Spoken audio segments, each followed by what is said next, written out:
Hola, como primera actividad hoy tenemos un ejercicio de fuerza. Tenemos que hacer arrastres con una manta. Es necesario, bueno, si jugamos solo tenemos que poner una manta o una tela en el suelo y arrastramos pesos. Podemos poner libros o no sé, lo que tenemos por casa. Si somos dos en casa o tres, pues mejor nos vamos arrastrando los unos a los otros.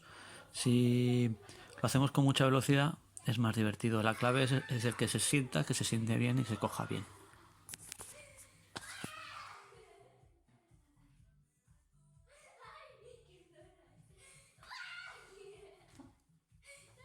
Sí, sí que pots.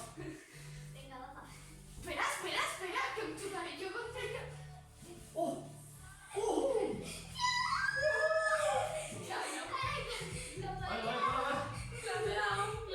La segunda actividad será como la de la semana pasada, pero esta vez seguimos trabajando los golpeos, pero esta vez jugamos igual con globos, pero tenemos que utilizar ahora un objeto, un implemento para hacer los golpeos. Si tenemos pala de ping pong, pues pala de ping pong. Si no tenemos pala de ping pong, pues podemos buscar cualquier objeto para golpear el globo y hacer toques. Si tenéis imaginación, y yo por ejemplo una tapa de una caja, por ejemplo, puede servir como raqueta. Yo me he fabricado con un aro muy grande, una raqueta, y con un cesto de mimbre también. Si el aro es grande, por ejemplo, tenéis un aro, podéis jugar por parejas. Los dos golpeáis el globo a la vez, así también es un ejercicio más completo.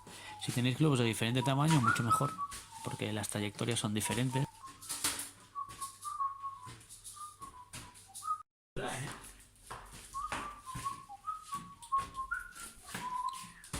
Y la última actividad de hoy es jugar al frontón de toda la vida.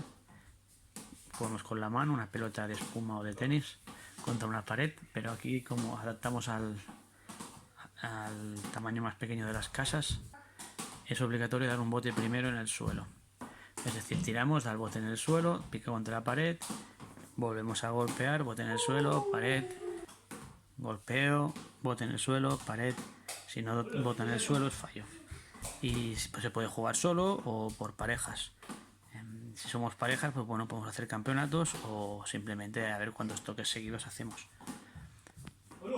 Y bueno, hasta aquí es todo por hoy. Como siempre, por cliquedo o correo personal os puedo atender, y si enviáis imágenes jugando, pues lo agradeceremos. Pues bueno, venga, buena semana y espero que estéis todos bien. Adiós.